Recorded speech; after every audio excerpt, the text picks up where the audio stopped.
c'est ton frère ressuscitera. Dis à quelqu'un, ton frère ressuscitera. Amen, amen. Ton frère ressuscitera.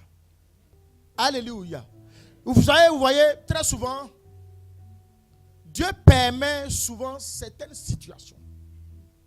Il permet certaines situations dans notre vie pour des raisons qui sont multiples, pour des raisons que lui-même sait.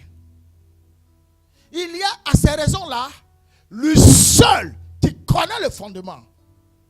Il y a à ces raisons-là, lui seul qui sait exactement le pointer. Pourquoi? Parce qu'avant même la création, il savait que ce qui t'arrive aujourd'hui devait t'arriver. Il savait avant le temps que des choses devaient se manifester comme ça.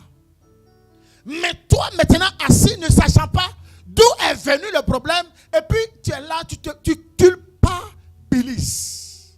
Et tu dis, c'est moi, c'est qui? Tu vas chercher des coupables. Mon frère, les raisons sont multiples. Alléluia. Les raisons sont multiples. Soit, c'est pour confirmer la gloire de Dieu dans ta vie. Soit, c'est pour confirmer sa présence dans ta vie. Soit, c'est pour nous enseigner une vérité. Une vérité. Alléluia. Alléluia. Regardez, là que je suis dans l'hypothèse. Donc je suis en train de chercher un endroit exact qui puisse toucher le point de la situation. Donc soit c'est pour se glorifier dans ta vie, soit c'est pour t'enseigner une vérité. Soit c'est pour t'isoler, pour te sortir des griffes de l'ennemi, n'est-ce pas? Soit c'est pour nous prévenir de l'avènement d'une grande bénédiction. Alléluia. Amen, amen. Il faut savoir une chose. Dieu, il ne permet pas une situation si Dieu lui-même n'est pas dans la situation. Alléluia. Vous allez comprendre que la situation, quand Dieu l'a créée, elle trouve sa réponse dans la même situation. Donc Dieu, ce qu'il va créer là, lui-même va prendre ce qu'il a créé et puis il va solutionner ça. Alléluia. Frère, vous voyez, nous pleurons, nous nous lamentons, mais nous ne savons pas pourquoi c'est comme ça. Regardez les raisons. Souvent tu as quelqu'un, tu penses réellement qu'il est avec toi. Tu lui dis tout, tu lui confies tout, ta vie, ton foyer. Mon mari est comme ça, ma femme est comme ça.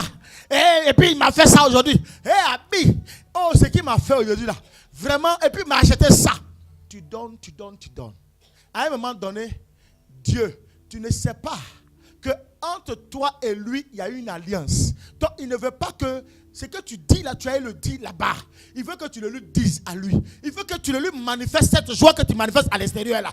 Viens lui dire, ou Dieu d'abord, avant que lui il aille entendre ça ailleurs. Donc qu'est-ce qu'il fait? Il permet une situation pour t'isoler des griffes de l'ennemi. Alléluia. Vous voyez, nous ne savons pas que des fois nous sommes avec des gens et c'est des tombeaux pour nos vies.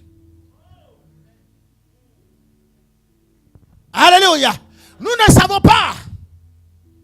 Mais la Bible me dit, on les verra par leurs œuvres. Ce n'est pas ceux qui crient Saint, Saint, Saint, Saint, Saint qui font beaucoup de bruit qui hériteront le royaume des cieux. Alléluia. Faisons beaucoup attention. Nous voyons des gens, nous plongeons comme ça dans la vie des gens sans toutefois savoir leur fondement. Alléluia.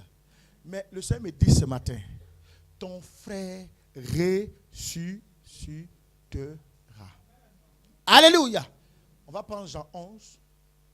Jean 11, à partir du verset 23. Jésus lui dit, ton frère ressuscitera. Je sais, lui répondit Marthe, qu'il ressuscitera à la résurrection au dernier jour. Juste le verset 23. Jésus lui dit, ton frère ressuscitera. Jésus lui dit, n'est-ce pas, ton frère ressuscitera. Amen. Regardez, Jésus lui dit, ton frère ressuscitera. Regardez, Jésus lui dit, il a commencé Jésus là. Regardez la première lettre de Jésus. Elle est comment? Majuscule. Donc c'est le début d'une phrase. C'est vrai ou c'est pas vrai? Le début d'une phrase. Donc là, il est comment? L'alpha. Et regardez la fin. Regardez la fin. Il a mis un point, non? Donc il est oméga. Donc là, il est en train de dire, c'est que moi, Jésus, j'ai dit. Cela s'accomplit dans la vie d'un enfant de Dieu. Alléluia. Maintenant, il faut comprendre.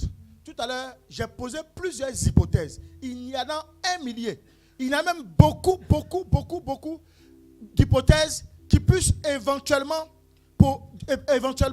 permettre que cette situation-là puisse avoir beaucoup d'interrogations, n'est-ce pas? Ou beaucoup d'hypothèses, n'est-ce pas? Ce qu'il faut comprendre. Maintenant, c'est quoi? Je suis dans la situation. Quelle est la vérité?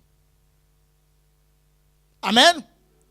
Nous devons à chaque moment nous poser la question de savoir quelle est la vérité de la situation.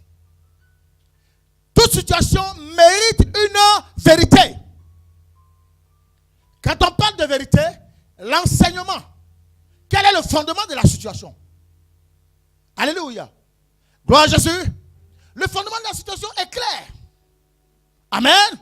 Nous allons comprendre que quand des épreuves ou une situation vient dans ta vie, il faut tout de suite interroger Dieu pour dire, Seigneur, j'ai compris.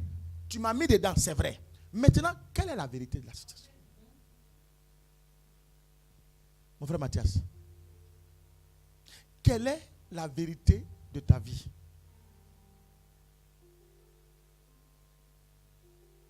Quelle est la vérité de Jean 11, 23? Jésus lui dit, ton frère ressuscitera. Pourquoi Jésus dit ça? Ton frère ressuscitera. Vous allez vous rendre compte que avant que Jésus ne soit très ferme et affirmatif, un événement s'est passé. Il y a un préalable. Alléluia. Nous allons prendre Jean 11 à partir du verset 3. Nous allons comprendre la vérité de la situation.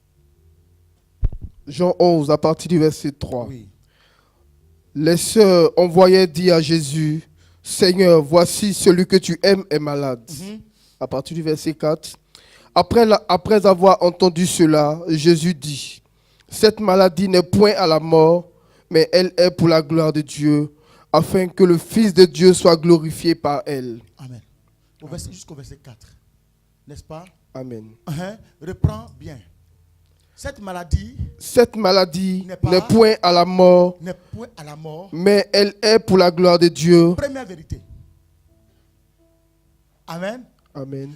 La Bible nous dit c'est que Lazare était malade. Quand Lazare était malade, les gens ont commencé à trembler. Les gens ont commencé à s'inquiéter. La première personne qui commence à s'inquiéter, c'est soit la mère, soit le père. Mais quand les deux ne sont pas là, c'est le frère là qui commence à se lamenter. Alléluia. Donc dans la lamentation, dans les mouvements, ils vont se rappeler de Jésus, mais vous allez vous rendre compte que les deux qui commencent, ceux à qui Jésus a parlé, c'est Marie qui et Marthe. Ces deux-là sont des enfants de Jésus. Des fils ou des filles spirituelles, y compris Lazare, de Jésus. Alléluia. Maintenant, ils ont vu Jésus à l'œuvre. Ils savent de quoi il est capable. Maintenant, on dit la personne que Lazare est malade, elle a grippe. À cause de la grippe, on vient chercher Jésus là où il était en train de faire le ministère avec ses disciples. Et il a dit, allez leur dire la vérité. Ce qui frappe Lazare ne peut pas l'envoyer à la mort. Alléluia. Il n'est que malade. Restez tranquille. Allez leur dire. C'était la vérité. Alléluia. Frère, la vérité que Dieu a dit dans ta vie, elle est simple, simple et simple. N'est-ce pas? Il n'y a donc plus de condamnation pour celui qui a accepté Jésus. Amen. Dans ta vie, c'est la vérité, il n'y a rien d'autre. Qu'est-ce que tu dois craindre? Si ce n'est que t'asseoir et comprendre, faire l'analyse de ce qu'est la vérité dans ta vie quand tu as accepté Jésus. J'ai accepté Jésus, la vérité est que je ne peux pas être dans le célibat, impossible. Je ne peux pas être dans la honte, impossible. Je ne peux pas être dans l'échec, impossible. C'est la vérité. Alléluia. Maintenant, ce qui arrive aux alentours là, Jésus dit, c'est les contours de la vérité. Alléluia. Frère, ce qui a fait que Jésus a réagi comme ça, c'est quoi? C'est l'attitude des maths. Amen, hein? Ah, c'est l'attitude. Qu'est-ce qui fait que est-ce qu'une vérité peut être une preuve? Amen. Mon frère, moi quand je regarde Francis, je dis tu es béni. C'est la vérité. Ce que les autres vont dire aux alentours là, ce n'est pas la vérité. La vérité est que Francis est béni. Point. Et si lui marche en fonction de cette vérité, elle s'accomplit dans sa vie. Frère, nous lamentons pour peu de choses. On s'inquiète pour peu de choses. Mais une vérité est dans notre vie. Nous commençons à perdre l'équilibre quand cette vérité-là est mise en doute. Amen. Pourquoi est-ce que, si bien que Jésus leur a dit, ce qui est dans la vie de Lazare ne peut pas l'amener à la mort, pourquoi Jésus est encore obligé de dire au verset 23, ton frère ressuscitera? Pourquoi? Il y a eu des événements. Amen, amen. Regardons un peu. Vous allez comprendre. Alléluia. Acclame un peu le Seigneur.